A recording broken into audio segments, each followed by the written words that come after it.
मित्रों, जय माता दी। मित्रों, आज हम लोग एक गंभीर विषय पे चर्चा करेंगे और विषय है जिस तरह से भारत देश की स्थितियां परिस्थितियां दिन प्रतिदिन खराब होती जा रही हैं और माहौल दिन प्रतिदिन बिगड़ता जा रहा है, उसी तरह से आप लोगों को याद होगा कि विश्व का सबसे शांत प्रिय देश और सबसे शांत जो धार्मिक भूमि थी वो नेपाल थी। हमने बचपन में नेपाल को हिंदू राष्ट्र पढ़ा और जब तक नेपाल हिंदू राष्ट्र रहा तब तक तो ठीक था। धीरे धीरे वहाँ जैसे भारत में सेकुलर हिंदू बढ़ते चले गए, इसी तरह से उनकी सेकुलरता धीरे धीरे ट्रांसफर हुई नेपाल में। नेपाल में भी धीरे धीरे सेकुलर हिंदुओं की जनसंख्या बढ़ी और राजतंत्र यहाँ से चला गया और फिर प्रजातंत्र आया। प्रजातंत्र आने के बाद नेपाल की जो शांति भंग हुई और दिन प्रतिदिन स्थितियाँ और परिस्थितियाँ जो बिगड़ती जा रही हैं वो आप लोगों से छुपा नहीं है। आप गूगल भी कर सकते हैं, यूट्यूब में वीडियो भी है, आप देख भी सकते हैं जैसा कि मैंने देखा है।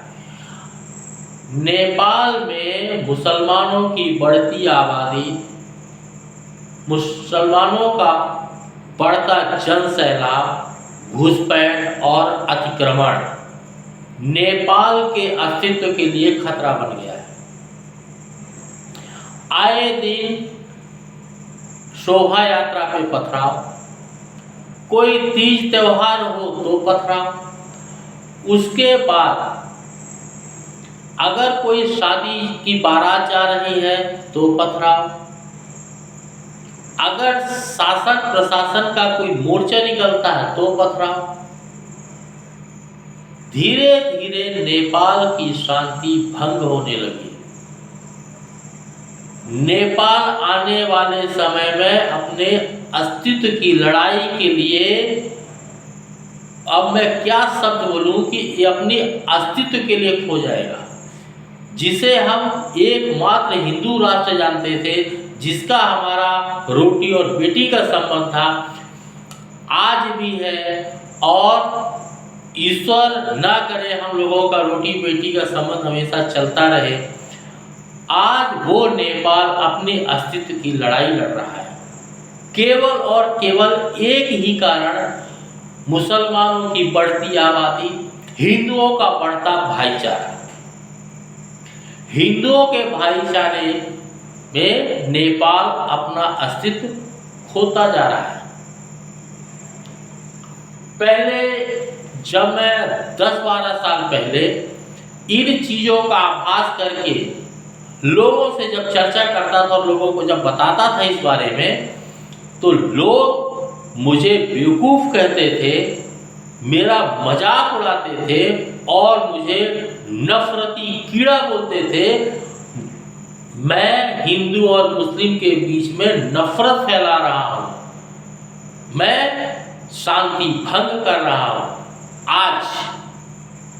आज जब स्थिति और परिस्थितियाँ यहाँ खराब हो रही हैं, मुसलमानों की आबादी बढ़ चुकी है और जहाँ मुस्लिम बाहुल्य क्षेत्र है वहाँ पे आप जाके देखिए, आप किलोमीटर किलोमीटर तक चलते जाएंगे और आपको आभास भी नहीं होगा कि आप एक हिंदू देश में हैं और एक हिंदू धर्म भूमि के अंदर आप चल रहे हैं। आपको ऐसा लगेगा या तो आप पाकिस्तान में हैं या फिर आप बांग्लादेश में हैं या अफगानिस्तान में। चारों साइड आपको इस्लामी झंडे दिखेंगे, आपको दूर दूर तक टोपी और बुर्खा दिखेगा। हिंदुओं को, नेपाल के हिंदुओं को भारत से सीखना चाहिए कि भारत के हिंदुओं ने भाईचारे के नाम पे, सेकुलरता के नाम पे धीरे धीरे करके अपने राज्य गंवा दिए। नेपाल के सेकुलर हिंदू कल के लिए बहुत बड़ा खतरा है, देश के लिए, धर्म के लिए, समाज के लिए, समुदाय के लिए। जो आज सेकुलर हिंदू हैं वो कल के मुसलमान हैं, और जो आज के मुसलमान हैं वो कल के सेकुलर हिंदू थे। ये चीज हिंदुओं को कभी समझ में नहीं आई। लोग समझाते समझाते थक गए, मर गए, लेकिन ये चीज हिंदुओं को कभी समझ में नहीं आई।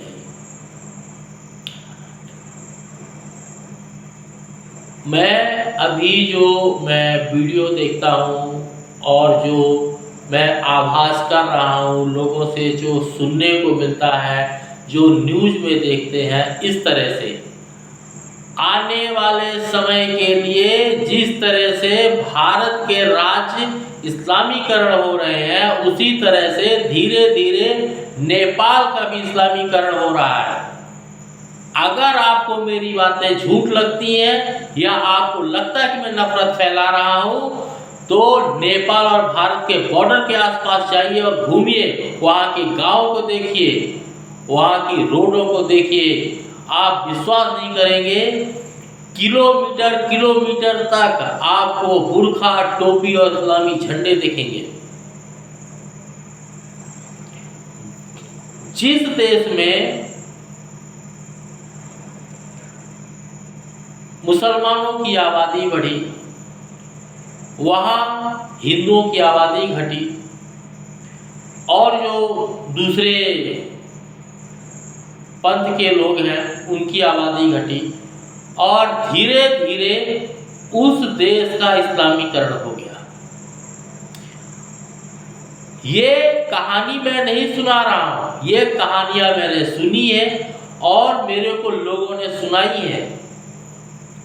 और ये आज आप गूगल में करके देख लीजिए, सर्च कीजिए, आप गूगल से पूछिए, आप चैट जीपीटी से पूछिए, और ढेर सारी चीज़ें आ गई हैं। आने वाले समय में मैं आपको एक चीज़ साफ शब्दों में बता दूं, पहले जो यूट्यूब में वीडियो मिला करते थे हिंदुओं को जागरूक करने के लिए या हिंदुओं को आईना दिखाने वाले, वो धीरे धीरे यूट्यूब से विलुप्त होते जा रहे हैं। गूगल भी धीरे धीरे उन चीज़ों को विलुप्त करता जा रहा है जो आपको मुसलमानों का सच्चाई और हिंदुओं को आईना दिखाने का काम करते थे। वो स्क्रिप्ट, वो वीडियो, वो डेटा धीरे धीरे गूगल से भी गायब होते जा रहे हैं। और तो और अभी मैं आपको बताता हूँ कि जब चैट जीपीटी आया तो इससे मैंने कुछ सवाल जवाब किए, इसी विषय पे मैंने सवाल जवाब किए। तो चैट जीपीटी के जो पहले के जवाब थे और अभी वही सवाल मैं फिर कर रहा हूँ, सेम मैटर में मैं कॉपी पेस्ट करके जब सवाल कर रहा हूँ तो उसका उत्तर बदला हुआ है। क्या किसको बेवकूफ़ बनाते हैं आप लोग, किसको बेवकूफ़ बनाते हैं? आने वाले समय में हर चीज़ का इस्लामीकरण हो जाएगा। इसलिए अगर आप लोग देश और धर्म को बचाना चाहते हो, आने वाले समय में अपनी बहन बेटियों की इज्जत बचाना चाहते हो, और आप चाहते हैं कि हिंदू धर्म और सनातन धर्म और हिंदू रहे, जीवित रहे और उनका अस्तित्व बना रहे, इसलिए आने वाले समय के लिए, आने वाली पीढ़ी के लिए आप लोग संघर्ष कीजिए, एकजुट होइए, एकता बनाइए और आने वाले अपनी पीढ़ी और अस्तित्व के लिए लड़िए। लड़ने का मतलब केवल तलवार से नहीं होता है। मैं किसी को लाठी, तलवार और फरसा के लिए नहीं कह रहा हूँ। आप अपने धार्मिक हथियार रखिए, शास्त्र भी रखिए और शस्त्र भी रखिए, वो सब ठीक है। अगर आपके ऊपर हमला होता है और सामने से कोई अटैक करता है तो आपके पास आत्मरक्षा के लिए हथियार होना चाहिए। लेकिन मुख्य मुद्दा है कि आपके पास शांतिपूर्ण सबसे बड़ा हथियार है बहिष्कार। एक शांतिपूर्ण ढंग से आपको जो धारदार दो मुहिम तलवार का काम करता है, वो हथियार है आपका बहिष्कार। आप बहिष्कार कीजिए, आप मुसलमानों का बहिष्कार कीजिए, आप उनसे सामाजिक, राजनीतिक और आर्थिक दूरी बना के रखिए। आप अपने जान पहचान वालों से, रिश्तेदारों से और जहाँ भी आपको कोई बस में मिलता है, ट्रेन में मिलता है या आपको रास्ते में कहीं सफ़र में कोई मिलता है, आप पान की टपरी पे जहाँ कहीं भी है, आप इन लोगों से पहले उनकी पहचान कीजिए। उसके पास तिलक होना चाहिए, कलावा होना चाहिए और कोई ना कोई हिंदू प्रतीक उसके शरीर में या उसके दुकान में या उसके पास कहीं ना कहीं कोई पहचान होनी चाहिए, शिखा होना चाहिए, तिलक होना चाहिए।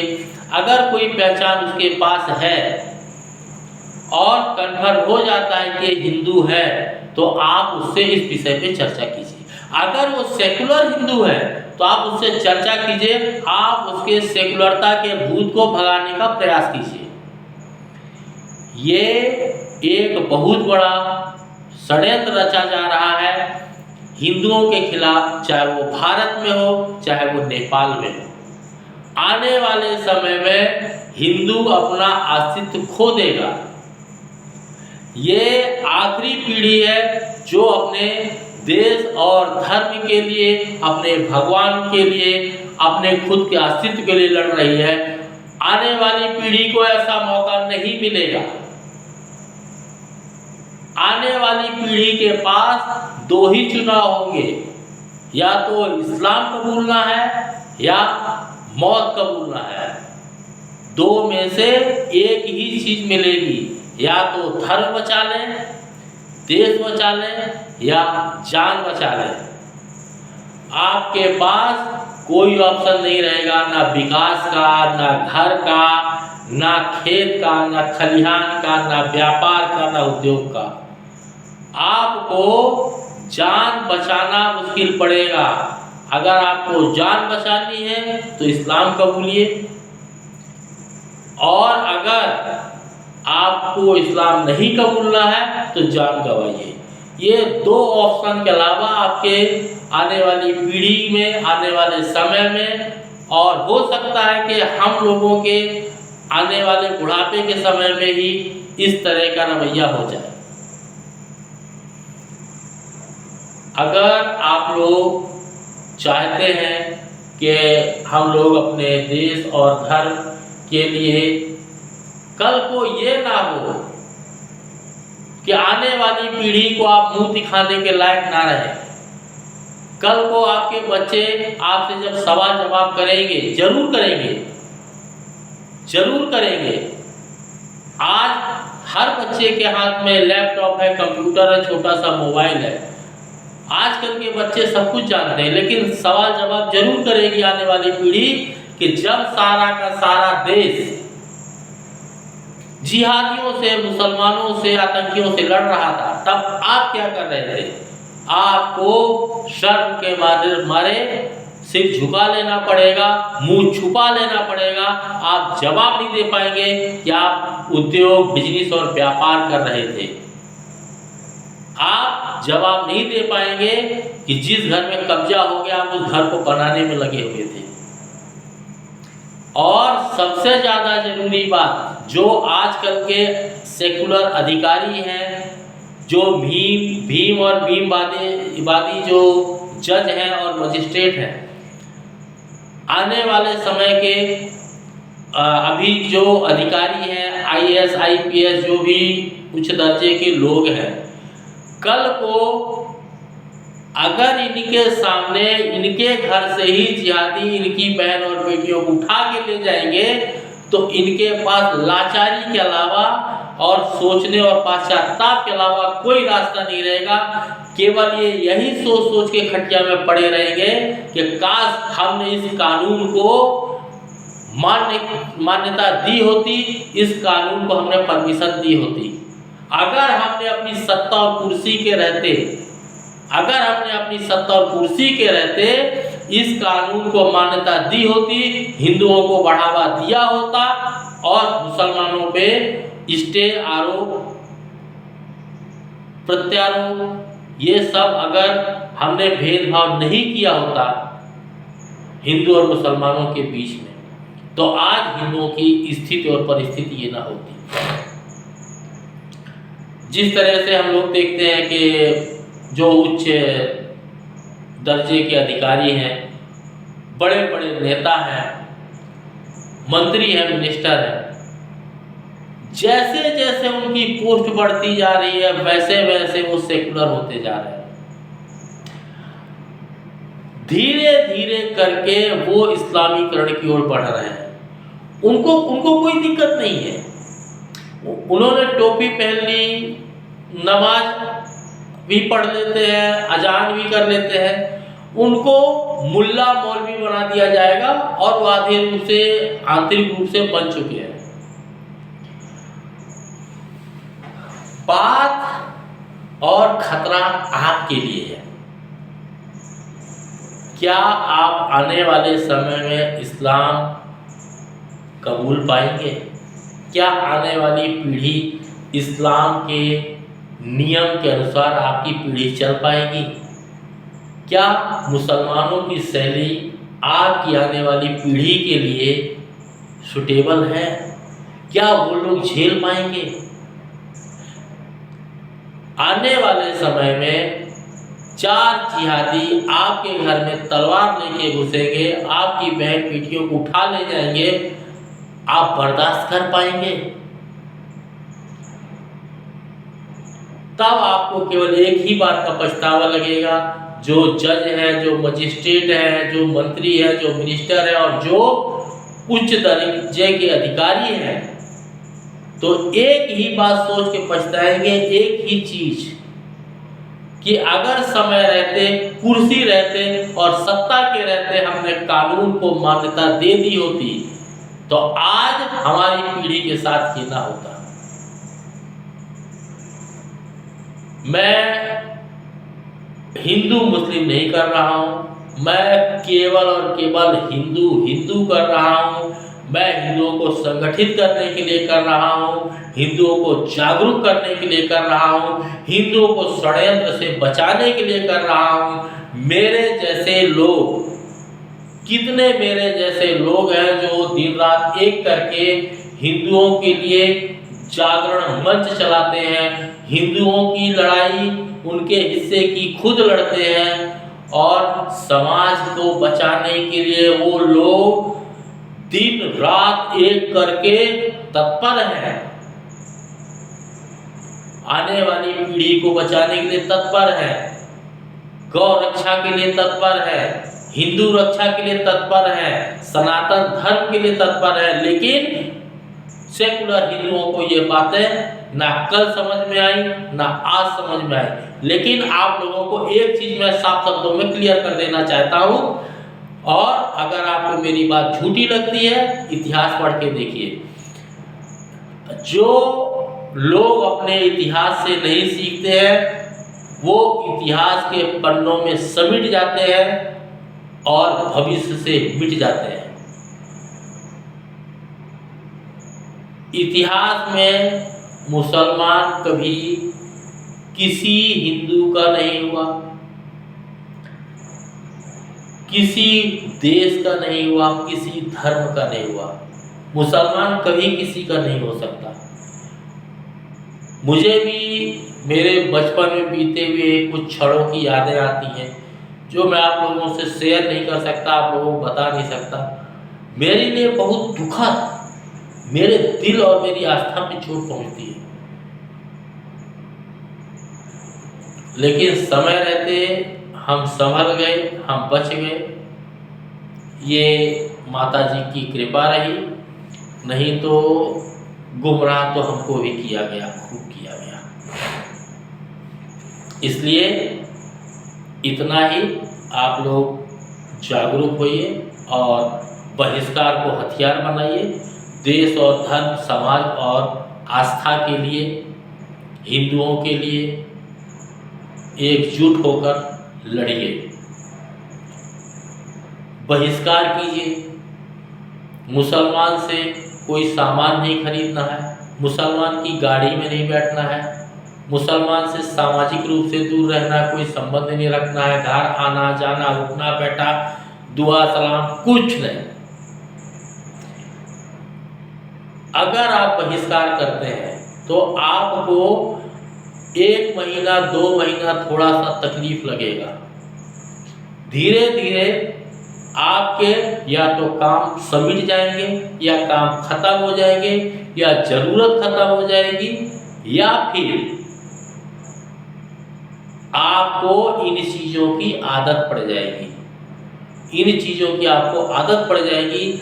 आप उस काम के बिना रह सकते हैं, आप बिना गाड़ी के पैदल चल सकते हैं, आप तिलक कलावा के लिए, चोटी के लिए आप 15 मिनट आधा घंटा इंतज़ार कर सकते हैं। चोटी वाले के साथ ही आपको सफ़र करना है, चोटी वाले की ही गाड़ी में बैठना है, चोटी वाले के यहाँ ही खाना खाना है, और चोटी वाले के साथ ही रहना है, और चोटी वाले का ही साथ देना है। अगर आप बहिष्कार की राह में चलेंगे तो बहुत आसान है। अगर आप किसी दुकान में गए तो आप उस आदमी को पहले गौर से देखिए। या तो कलावा पहना होगा, तिलक लगाया होगा, चोटी होगा, नहीं तो कोई न कोई हिंदू प्रतीक उसके शरीर में या उसके प्रतिष्ठान में आपको मिल जाएगा। आप गाड़ी का इंतज़ार कर रहे हैं, आपके पास गाड़ियाँ आ रही हैं, किसी से कुछ समझ में नहीं आ रहा है किसकी गाड़ी में बैठे, कौन हिंदू है कौन मुसलमान है। आप उसके लिए 10 मिनट इंतज़ार कीजिए, 15 मिनट इंतज़ार कीजिए, आधा घंटा आप जल्दी पहुंच के कौन सा वहाँ पे आप रॉकेट साइंस का आविष्कार कर लेंगे, आप रॉकेट बना लेंगे। आपको वहाँ जाके कौन सा आपका करोड़ों का नुकसान हो रहा है, आपका कौन सा करोड़ों का बिजनेस ठप हो रहा है, आधा घंटा पहले पहुँच के। आधा घंटा 20 मिनट लेट जाएंगे, लेकिन चोटी वाले के साथ जाएंगे, तिलक वाले के साथ जाएंगे, कलावा पहना हुआ आदमी के साथ जाएंगे। उसके बाद बस इस बस में नहीं बैठेंगे, सीधा नाम लिखा हुआ है, दूसरी बस से जाएंगे, तीसरी बस से जाएंगे, और इतने टाइम का आप मार्जिन करके निकलिए। दुकानों से, प्रतिष्ठानों से धीरे धीरे धीरे जब आप बहिष्कार करने लगेंगे, आपकी आदत में आ जाएगा। फिर आपको इतना कोई तकलीफ नहीं होगा, आपको इतना कोई दुख का भी सामना नहीं करना पड़ेगा, आपकी आदत में आ जाएगा। फिर उससे आपकी आत्मा में एक संतुष्ट रहेगी, एक आत्मा में बोध रहेगा कि मेरा पैसा उन लोगों को जा रहा है जो मेरे त्योहार को मनाते हैं, ना कि उन लोगों को जा रहा है जो कल आपका 100 रुपए में से 70 रुपए बम बनाने में लगाएगा और लाके आपके घर में फोड़ देगा। इसीलिए सामाजिक, आर्थिक और राजनीतिक रूप से मुसलमानों का और मुसलमानों का साथ देने वालों का, उन पार्टियों का, उन नेताओं का बहिष्कार कीजिए जो मुसलमानों के साथ हैं, जो सेकुलर हिंदू हैं। उन लोगों को वोट मत कीजिए। कल को आपके बच्चों के भविष्य के लिए, आपकी बहन बेटियों के लिए खतरा पनपेगा। इसलिए बहिष्कार कीजिए। जय माता दी।